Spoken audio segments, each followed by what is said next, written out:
اعوذ باللہ من الشیطان الرجیم بسم اللہ الرحمن الرحیم اللہم صلی علی سیدنا و مولانا محمد وعلی آل سیدنا و مولانا محمد مبارک وسلم وصلی علیہ۔ معزز سامعین کرام، کل آپ لوگوں نے حضرت ابراہیم علیہ السلام آپ کا مختصراً تعارف سنا تھا۔ آج ہم نسب پاک سید الاولاق صلی اللہ علیہ وآلہ وسلم اس کا حصہ دوم، اس کے اندر حضرت اسماعیل علیہ السلام آپ کا تذکرہ کریں گے۔ حضرت اسماعیل علیہ السلام حضرت سیدہ ہاجرہ سلام اللہ تعالی علیہا کے صاحبزادے ہیں، اور ابھی بچپن کے اندر ہی تھے، شیر خوار بچے تھے کہ جب حضرت ابراہیم علیہ السلام اللہ رب العزت کے حکم کے ساتھ اس جگہ پر لے کر آئے کہ جہاں پر اب حرم ہے، آپ نے حضرت اسماعیل اور ان کی والدہ کو ایک مشک پانی اور چند کھجوریں دیں، اور اب وہاں سے واپس جانے لگے تو حضرت سیدہ ہاجرہ نے پوچھا الا من تاکلونا، کہ اے ابراہیم آپ یہاں پر ہمیں کس کے سپرد کر کے جا رہے ہیں؟ تو آپ نے ارشاد فرمایا کہ اللہ، میں آپ لوگوں کو اللہ کے سپرد کر کے جا رہا ہوں۔ تو حضرت سیدہ ہاجرہ کہنے لگی اذا لا یضیعنا، پھر یقیناً ہمارا پروردگار ہمیں کبھی ضائع نہیں ہونے دے گا۔ اب حضرت اسماعیل علیہ السلام اور حضرت سیدہ ہاجرہ سلام اللہ تعالی علیہا آپ اس شہر کے اندر رہنا شروع کر دیا کہ جہاں پر آج حرم مکہ ہے۔ اب کچھ دن گزرے، وہ مشک کا پانی بھی ختم ہو گیا، وہ کھجوریں ختم ہو گئیں، اور پھر آپ حالت بچپن کے اندر ہیں، پیاس کے ساتھ تڑپ رہے ہیں، ایڑیاں زمین پر رگڑ رہے ہیں، اور حضرت سیدہ ہاجرہ مروہ کے اوپر چکر لگا رہی ہیں۔ اچانک سے دیکھا میرا بیٹا اسماعیل جس جگہ پر ایڑیاں رگڑ رہا تھا، اللہ تعالیٰ نے وہاں سے پانی کا چشمہ جاری کر دیا ہے۔ پھر دوڑی آئی اور آ کر حضرت اسماعیل جہاں پر ایڑیاں رگڑ رہے تھے اور جہاں سے پانی کا چشمہ پھوٹا تھا، آ کر فرمایا زم زم، ٹھہر جا ٹھہر جا۔ پھر حضرت اسماعیل علیہ السلام آپ نے اور آپ کی والدہ نے اس چشمے سے پانی پینا شروع کر دیا۔ کچھ عرصہ گزرا کہ بنو جرہم کے قبیلے کے لوگ وہاں سے گزرے، دیکھا کہ جناب ایک کم سن بچہ ہے اور اس ساتھ اس کی والدہ ہے، آ کر آپ کی بارگاہ میں کہتے ہیں کہ ہم آپ کے پاس یہاں رہنا چاہتے ہیں، یہ چشمہ آپ کی ملکیت میں رہے گا، لیکن ہم مصائب اور تکلیف کے اندر، پریشانی کے اندر، مشکلات کے اندر ہم آپ کے ساتھ ہوں گے، ہمیں آپ اجازت دیں کہ ہم یہاں پر آپ کے ساتھ رہنا شروع کر دیں۔ آپ نے اجازت دے دی، انہوں نے آپ کے ساتھ رہنا شروع کر دیا۔ جب حضرت اسماعیل آپ کی عمر مبارک 13 برس ہوئی تو پھر اللہ کا وہ امتحان آ گیا کہ حضرت ابراہیم خواب کے اندر اپنے بیٹے کو دیکھ رہے ہیں کہ میں اپنے بیٹے اسماعیل کے گلے پر چھری چلا رہا ہوں۔ بیٹے سے پوچھا کہ بیٹا تمہاری کیا رائے ہے؟ میں نے خواب دیکھا ہے اور خواب کے اندر میں تمہارے گلے پر چھری چلا رہا ہوں۔ تو حضرت اسماعیل کہتے ہیں یا ابت فعل ما تؤمر، اے بابا جان آپ کر گزریے جو آپ کو حکم دیا گیا ہے، ستجدنی انشاءاللہ من الصابرین، یقیناً اللہ نے اگر چاہا تو آپ مجھے صبر کرنے والوں میں سے پائیں گے۔ اب حضرت اسماعیل علیہ السلام آپ کو لے کر حضرت ابراہیم جنگل کے اندر جاتے ہیں، جا کر اپنے بیٹے کو لٹا دیتے ہیں۔ اب دیکھیے اللہ کا نبی، اللہ کا خلیل اپنے بیٹے کو اللہ کی راہ کے اندر قربان کر رہا ہے۔ حضرت ابراہیم نے حضرت اسماعیل کو جناب زمین پر لٹا دیا، اب ہاتھ کے اندر چھری پکڑی ہے اور حضرت اسماعیل کی گردن پر چھری چلنے لگی ہے۔ حضرت اسماعیل کی پیشانی کے اندر نور محمد مصطفیٰ صلی اللہ علیہ وسلم جلوہ فرما تھا، اور اسی کے ظہور کے ساتھ سارے عالم انسانیت بلکہ سارے جہان ہست و بود کی سعادتیں وابستہ تھیں۔ تو کوئی چھری اس گلے کو کیسے کاٹ سکتی تھی؟ اس گلے پر چھری کیسے چل سکتی تھی کہ جس کی پیشانی کے اندر نور مصطفیٰ چمکتا نظر آ رہا تھا؟ بس اس حکم سے یہ دیکھنا بلکہ سارے جہان کو یہ دکھانا مقصود تھا کہ نور محمدی کی امانت اس شخص کے سپرد کی گئی ہے جو اس کا اہل ہے اور اس بار امانت کو اٹھانے کی قدرت رکھتا ہے۔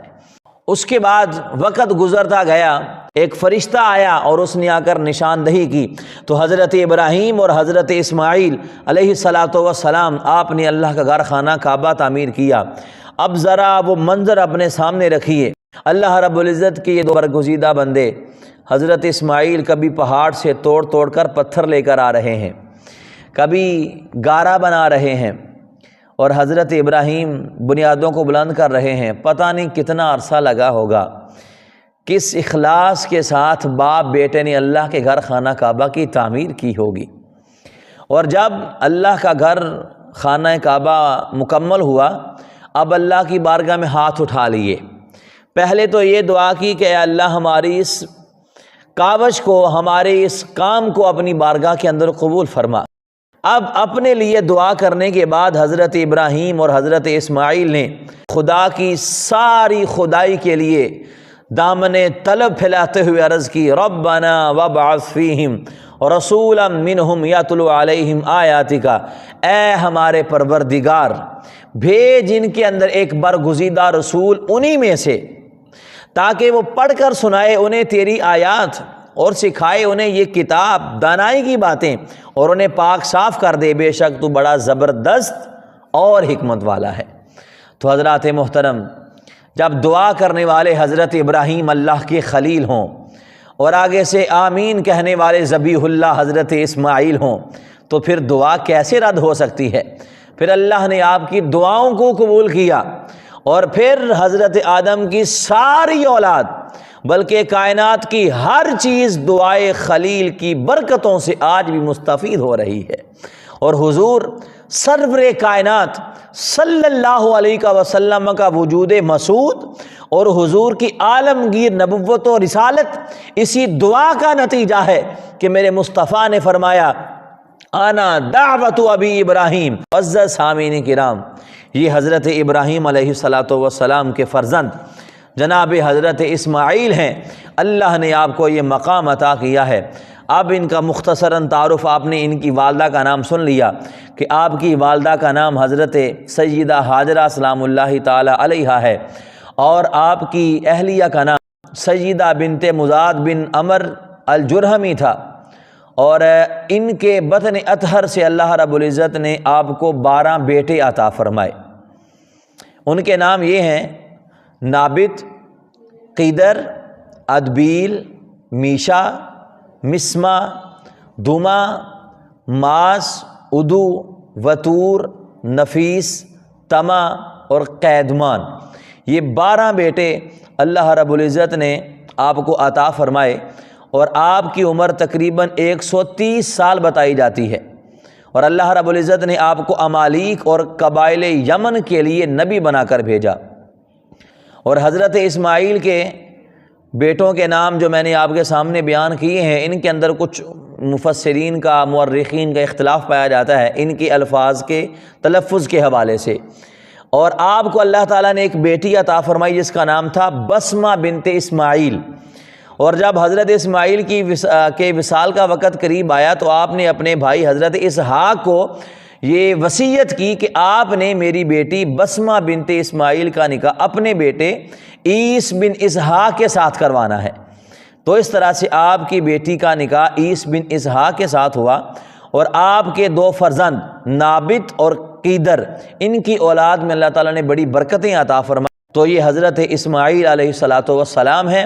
کل آپ لوگوں نے سنا کہ حضرت ابراہیم کس قدر توحید کو ماننے والے تھے، اور آج آپ لوگوں نے سن لیا کہ حضرت اسماعیل اللہ رب العزت کے وہ نبی اور پیغمبر ہیں کہ جنہوں نے اللہ رب العزت کے حکم کی خاطر اپنی گردن بھی اپنے والد کے سامنے اللہ کی رضا کے لیے پیش کر دی۔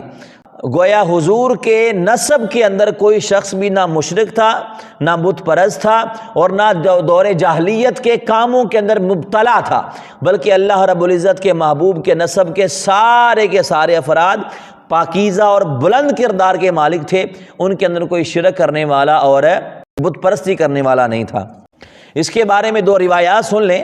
امام ابو نعیم نے بیان کیا ہے کہ میرے آقا نے فرمایا کہ میں نکاح سے ظاہر ہوا ہوں، میں ناجائز طریقہ سے ظاہر نہیں ہوا، حضرت آدم سے لے کر اس وقت تک جب کہ میرے والد اور میری والدہ نے مجھے جنا، مجھے زمانہ جاہلیت کی کسی بھی غلط چیز نے چھوا تک بھی نہیں ہے۔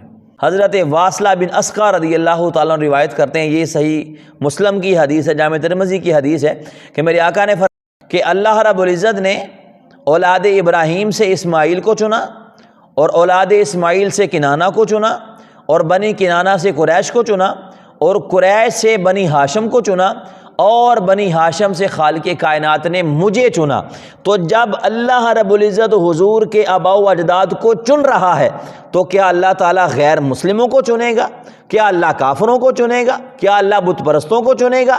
ہرگز نہیں۔ اللہ تعالیٰ اس بندے کو چنتا ہے جس کے ساتھ وہ محبت کرتا ہے، اور جس کو وہ چن لیتا ہے پھر وہ شرک، بت پرستی اور جاہلیت جیسے کاموں سے بالکل پاک اور صاف ہوتا ہے، اور اللہ رب العزت کی وحدانیت پر ایمان رکھنے والا ہوتا ہے۔ تو دعا ہے اللہ رب العزت ہم سب کو اپنے نبی کے ساتھ محبت کرنے کی توفیق عطا فرمائے، آمین۔